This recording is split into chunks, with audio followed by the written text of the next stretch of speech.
didn't mean to unleash the greatest evil the world has ever known. But we're gonna fix it.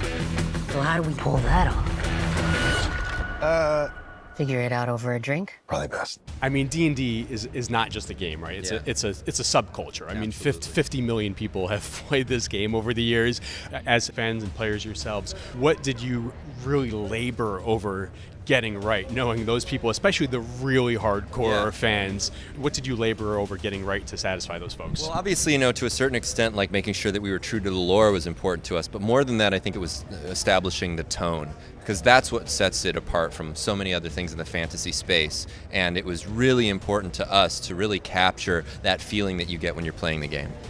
And to combine the sort of the aspects of playing the game of D&D into the movie, because it's always a mix of action, comedy, and heart and emotional things. And so that's really what we've tried to do with these characters, and make sure people care about the characters and would love the movie, even if it wasn't in a fantasy setting. You've done Star Treks, you've done Wonder Woman's, now you're doing what looks like the ultimate D&D movie. Are you trying to tell us something? Are you geekier than people think you are? And I use that term lovingly. This is Comic-Con. I think what I discovered is that you don't have to, it's definitely a misnomer to say that you have to be a geek to play the game.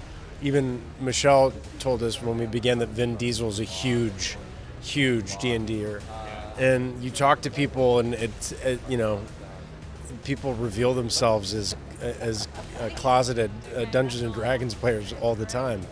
My nephew's a huge gamer and he got all of us to play and we enjoyed it. It really is, as an actor, I think, because what it necessitates to play the game is just an act of imagination and just going along for the ride. It hits to all of my passions and strengths, I guess. I want to be clear, these were your words, not mine, but you said today that you were in the best, you got in the best ass shape of your life. People were excited about that. What did that involve? It involved a lot of sword training. I got to literally swing a sword around and slay dragons for this one, which is every kid's dream growing up, And so I got to kind of live all of my dreams.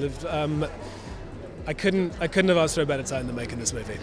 So again, the people want to know this, not me, but better ass shape than Bridgerton is what you're telling the people. I mean, I'm just saying that we worked it. We worked it hard, we worked it well, and we had a great time. Well, I don't really think I've ever been involved with any special effects. And what's nice in this film is that a lot of them are real. They're not CGI, they're the real thing. So suddenly I'm doing a scene with Chris and he charges towards me and just sinks into the floor.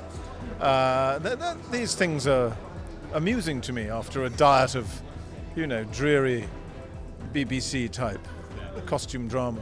Your role looks super fun. Like you're out there transforming into things left and right. What was that process like on set, sort of like being a one person sort of CGI live action hybrid? Well, luckily I didn't have to get dressed in all those dots and pretend to be an owlbear. that would have been a lot. No, it was very new.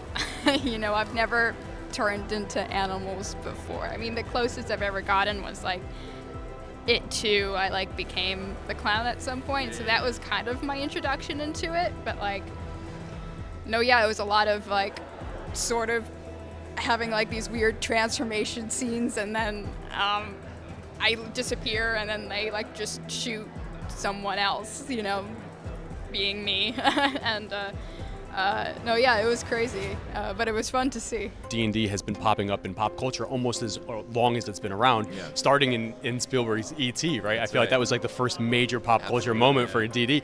Now all the way to Stranger Things is repopularizing it, right? Do you feel like those moments when you see it on Stranger Things, is that all for the good of this project, do you think? Absolutely. For sure, yeah. I mean, I think D&D has had a sort of having a moment in pop culture that will continue, I think, because it's so timeless, and there's a reason that it's been around for 50 years or thereabouts, and it speaks to each generation. If the existing plan fails, I make a new plan. So you make plans that fail? No. He also plays the lute. Not relevant.